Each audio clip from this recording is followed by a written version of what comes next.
How to update Google Play Store manually. Welcome back to Glitch Sorcerer, and let's get right into this tutorial.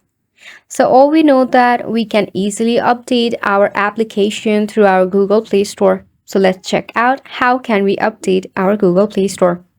For this, all you have to do is exit from your Play Store. Next, you need to go ahead and open up your phone setting. So go ahead and do that. While you are in your phone setting, you need to scroll down, then tap on System Update.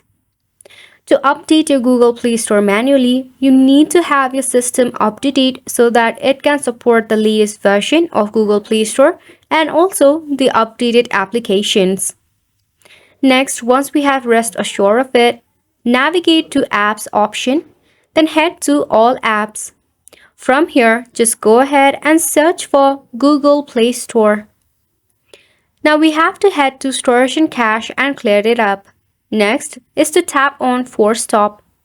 By doing this, we are forcing our Google Play Store for an update, also fixing some of the bug issue that you may face.